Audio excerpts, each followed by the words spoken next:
हुकूमत और रियासत का MQM लंदन और बानी MQM पर पाबंदी का फैसला अटल है। उनके लिए पाकिस्तान में कोई जगह नहीं। हुकूमत की दो टोक वजाहत। मुल्क दुश्मन अनासिर के खिलाफ रियासती पॉलिसी में रत्ती बराबर लचक की कोई गुंजाइश नहीं। सोशल मीडिया पर बानी और MQM लंदन के लिए नरमी का प्रोपेगेंडा किया जा रहा है। जराए का कहना है रियासत और हुकूमत पाकिस्तान ने सोशल मीडिया पर झूठा प्रोपेगेंडा करने वालों के। असेंबली से पहले पीडीएम की तहलील शुरू। दुबई में नवाज जरदारी मुलाकात पर फजलुर रहमान नाराज हो गए। कहा नून लीग ने मुलाकात से पहले पीडीएम को कुछ बताया, न बाद में एतमाद में लिया। पेशावर में सहाफियों से गुफ्तगू में इंकशाफ किया।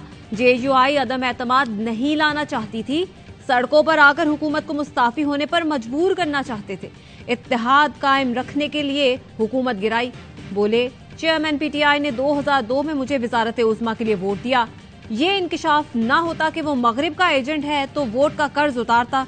बताया फैज हमीद ने सिस्टम के साथ चलने के लिए चेयरमैन सेनेट बनने की ऑफर की। मैंने इनकार किया तो ऑपोजिशन में दरार डाल दी गई।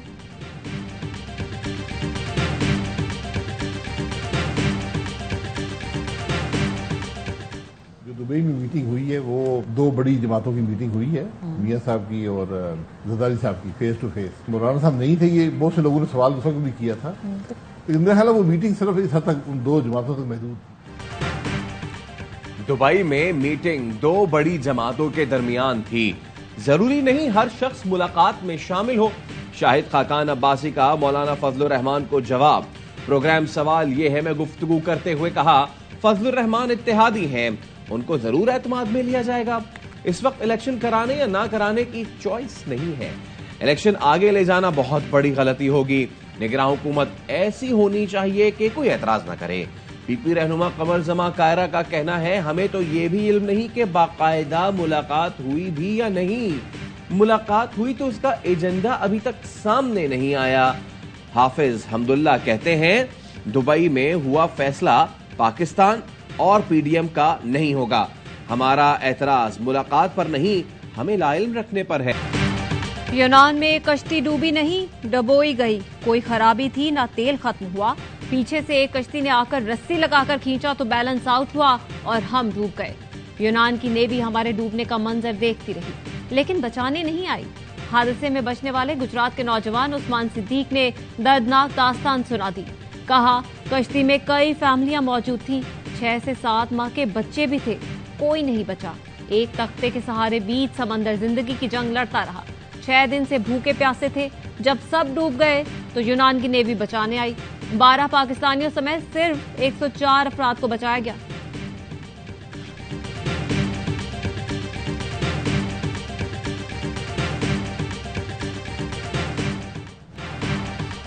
किश्ती चलाने वाला कोई माहिर नहीं था। डिंकी लगाने वाले 3 मिस्री नौजवानों को तरबियत देकर 750 लोगों की कश्ती चलाने के लिए दे दी गई। उस्मान सिद्दीक का इंकशाफ। बताया इंसानी स्मगलर आसिफ को 24 लाख रुपए देकर सफर शुरू किया। इंसानी स्मगलर भाई आसिफ और मुनव्वर के कब्जे में अब भी 15 से 20 हजार पाकिस्तानी मौजूद हैं। 28 साल का उस्मान पुलिस में कांस्टेबल है जो अपने 4 दोस्तों के साथ इटली जाना चाहता था। महकमे से 1 साल की छुट्टी ली थी।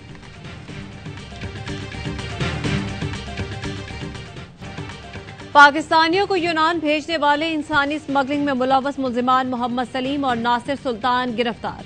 FIA के मुताबिक नासिर सुल्तान नौजवानों को लीबिया के रास्ते यूनान भेजता था। मुल्जिम मोहम्मद सलीम ने कई पाकिस्तानियों को गैर कानूनी रास्ते से यूरोप भिजवाने के लिए करोड़ों रुपए लिए थे। गुज़श्ता रोज यूनान कश्ती हादसे में जाँ बहक 15 पाकिस्तानियों की शनाख्त हुई थी।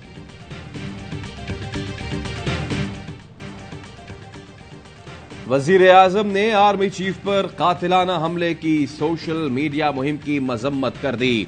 कहा 9 मई के यौम स्याह के लिए भी ऐसे ही जहन साजी की गई थी। चेयरमैन PTI आर्मी चीफ के खिलाफ बदनीयती पर मबनी मजमूम मुहिम में मसरूफ हैं। आर्मी चीफ को कातिलाना हमले की धमकी देने के लिए प्रॉक्सीज की इस्तेमाल की चाल बेनकाब हो चुकी है। चेयरमैन PTI इख्तिदार में वापसी के लिए कुछ भी करना चाहते हैं, लेकिन उन्हें मालूम नहीं कि धमकी, तशद्दुद और नफरत की सियासत का वक्त खत्म हो गया। फौज और उसके सरबराह के खिलाफ मीडिया मुहिम आजादी इजहार के जुमरे में नहीं आती। साजिश को पूरी कुव्वत से रोकना फर्ज है। वजीर आजम ने मुताल्लिका इदारों को मीडिया मुहिम चलाने वालों के खिलाफ कानूनी इक़दामात की हिदायत कर दी। जिस तरह 4 साल नफरत के बीज बोए गए, अनफॉर्चुनेटली जिस तरह हर अदारे को तबाह किया गया, 4 साल ना पीटीवी छोड़ा गया। मकसद सिर्फ ये था कि सिर्फ सोशल मीडिया के जरिए प्रोपेगेंडा करें। 4 साल के दौरान नफरत और अदम बर्दाश्त के बीज बोए गए, इदारों को तबाह किया गया, पीटीवी और रेडियो को भी नहीं बख्शा गया।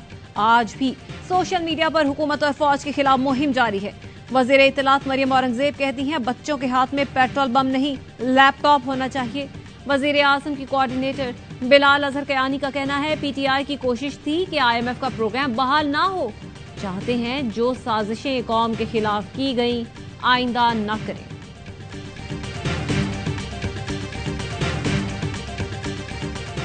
Don't think this kind of different scenario or picture painted by the elements, certain elements concerning CPEC. As I said, CPEC in overall is going smoothly. CPEC मंसूबे और उस पर चीन की राय से मुताल्लिक एहसन इकबाल का दावा गलत निकला। लाहौर में चीनी कौंसल जनरल पीटीआई दौर में सीपेक मंसूबे पर पेशरफ को इत्मीनान बख्श करार दे चुके हैं। गुज़िश्ता साल ARY न्यूज को खुसूसी इंटरव्यू में चीनी कौंसल जनरल ज़ाओ जिन ने कहा था कि कोरोना के बावजूद सीपेक दुरुस्त सम्त में चल रहा है, इसकी रफ्तार इत्मीनान बख्श है। पाकिस्तान में कोई भी सियासी जमात हो, चीन की पॉलिसी एक जैसी रहती है। सीपेक ठीक न चलने का बाज़ अनासिर का तासुर दुरुस्त नहीं।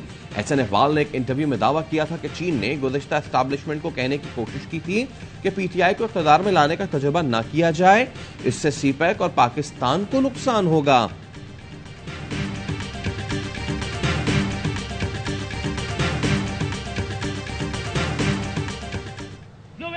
इमरान एहतसाब न पकड़ बल्कि द पाशान वाला कर द फैज हमीद पूरे कदर टोला एहतसाब पकड़ दे।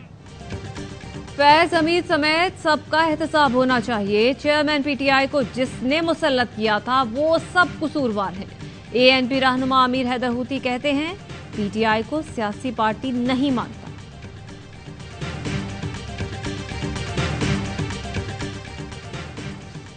MQM दोबारा मैदान में उतरेगी तो हमारा मेयर बनेगा।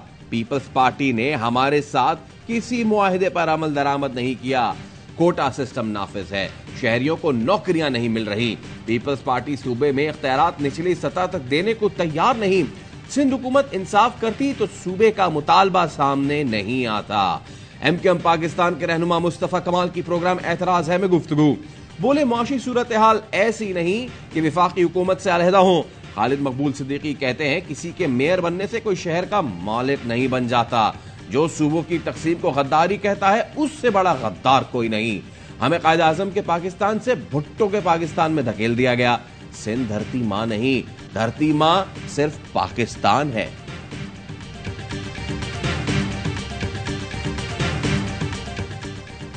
वो जमाना गुजर चुका जब कराची के लोगों को कहा जाता था तुम्हारा वोट डाल दिया गया। MQM ने बल्दियाती इंतखाबात का मैदान किस खौफ से छोड़ा? PP रहनुमा सेनेटर वकार मेहदी का MQM रहनुमाओं के बयानात पर रद्द अमल।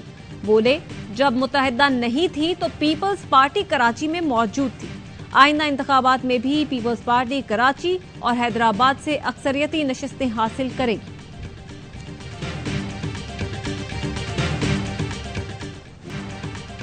जेहलम GT रोड पर होटल में धमाका, पूरी इमारत तबाह। मलबे से 6 लाशें निकाल ली गईं। धमाका सिलेंडर फटने से हुआ। ऐनी शाहिदीन का कहना है धमाका इस कदर शदीद था कि पूरा इमारत मलबे का ढेर बन गई। भारत ने दरियाए रावी में 1,85,000 क्यूसेक पानी छोड़ दिया। रावी में इंतहाई ऊंचे दर्जे के सैलाब का खदशा, हाई अलर्ट जारी। PDMA के मुताबिक 65,000 क्यूसेक पानी 20 से 24 घंटे में पाकिस्तान पहुंचेगा। निगरां वजीर आला पंजाब मोहसिन नकवी कहते हैं भारत ने गुज़श्ता साल भी इतना ही पानी छोड़ा था। पंजाब में सैलाब का कोई खतरा नहीं, दरिया के किनारे बनने वाले घर गिरा देंगे।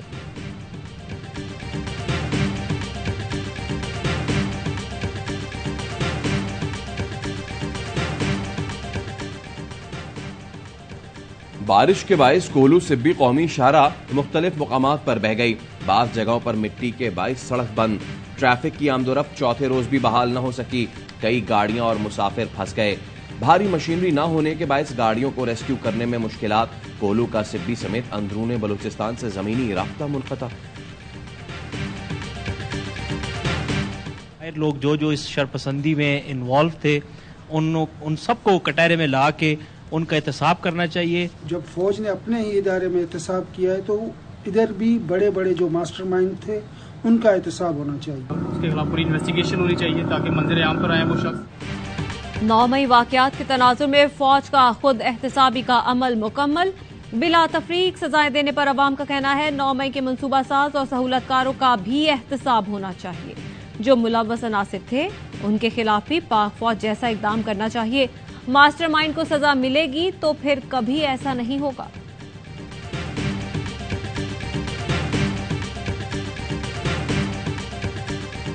सानिया 9 मई जो है ये स्याह बाग की तरह तारीख में लिखा जाएगा। हम नहायत ही शर्मिंदा हैं। ये जो लोग मुलव्वस हैं हम रिक्वेस्ट करते हैं तमाम अदारों से उनको कड़ी से कड़ी सजा दी जाए और इबरतनाक सजा दी जाए।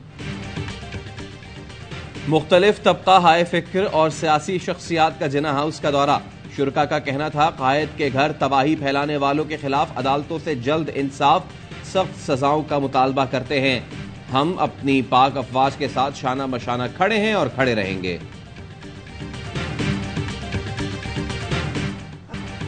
शहदाए वतन को कौम का सलाम। कैप्टन मोहम्मद अमार हुसैन ने कारगिल की जंग में जामे शहादत नोश किया। शहीद की वालिदा कहती हैं मेरा बेटा और कैप्टन शेर खान दोनों पोस्टमेट्स और दोस्त थे। मेरा बेटा और कैप्टन शेर खान आखिरी दम तक साथ लड़े और साथ ही शहीद हुए। 9 मई के वाक़ये का सुनकर बहुत दुख हुआ। शरपसंदों को इस जुल्म पर सजा मिलनी चाहिए।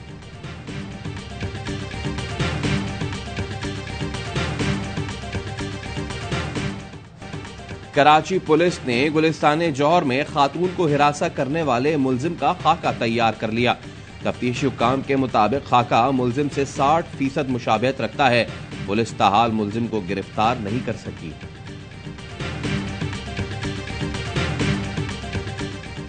कोयटा में मोटरसाइकिल छीनने के दौरान मजाहमत पर बाप बेटा कत्ल। इलाका मकीन सरापा एहतजाज। मुलजिमान की गिरफ्तारी का मुतालबा। कमरानी रोड पर ट्रैफिक की रवानी मुअत्तल रही। भारतीय दारुल हुकूमत नई दिल्ली में बारिश का 40 साला रिकॉर्ड टूट गया। शहर के कई हिस्से डूब गए। पानी जमा होने से सड़कें तालाब का मंजर पेश करने लगी।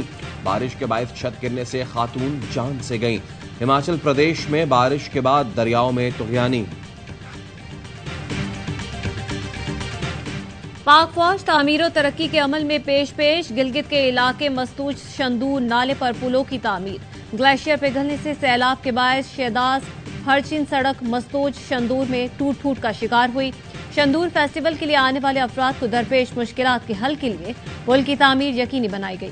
पाक फौज ने पुलों की तामीर का आगाज किया और बहुत कम अरसे में काम मुकम्मल किया।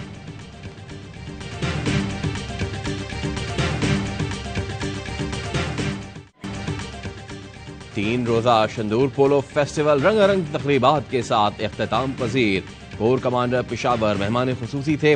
फ्रंटियर कोर और गिलगित बल्तिस्तान के बैंड्स ने कौमी नगमों की धुनें पेश की। मकामी फनकारों ने वजीरिस्तानी चित्राली, खटक और कलाशी रक्स पेश किया। दिफाई चैंपियन चित्राल ने शंदूर पोलो फेस्टिवल अपने नाम कर लिया। फाइनल में गिलगित की टीम को शिकस्त। मेहमान खुसूसी ने टीमों को ट्रॉफीज और खिलाड़ियों को नकद इनामात दिए। फेस्टिवल के आखिरी रोज बड़ी तादाद में मुल्की और गैर मुल्की सयाह पोलो मैच से लुत्फ अंदोज हुए।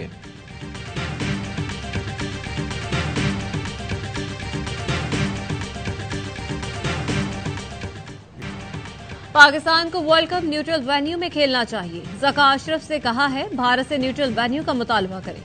वजीर बैनुस-सूबाई राब्ता एहसान मजारी कहते हैं हम चाहते हैं भारत एशिया कप पाकिस्तान में खेले। सिक्योरिटी मसाइल तो भारत में भी हैं। वो अगर सिक्योरिटी का बहाना बनाते हैं तो हम भारत में सिक्योरिटी का मसला उठाएंगे। कौमी टीम को भारत भेजने का हतमी फैसला वजीर आजम करेंगे।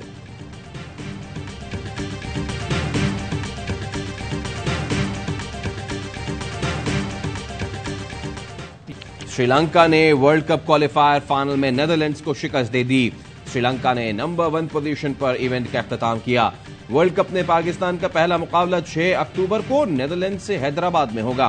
पाकिस्तान और श्रीलंका की टीमें 12 अक्टूबर को मद्दे मुकाबिल होंगी।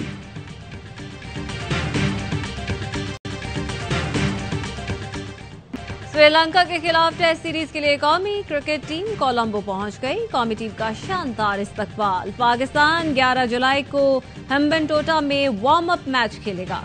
पहला टेस्ट 16 जुलाई से गॉल में शुरू होगा। सीरीज का दूसरा मैच 24 जुलाई से कोलंबो में खेला जाएगा। और आसाब की जंग में इंग्लैंड फतहयाब। एशेज सीरीज का तीसरा टेस्ट अपने नाम कर लिया। लीड्स टेस्ट के चौथे दिन मेजबान टीम ने 251 रन का हदफ 7 विकेटों पर हासिल किया। हैरी ब्रुक ने 75 रन की इनिंग्स खेली। 5 मैचों की सीरीज में ऑस्ट्रेलिया को 2-1 की बर्तरी।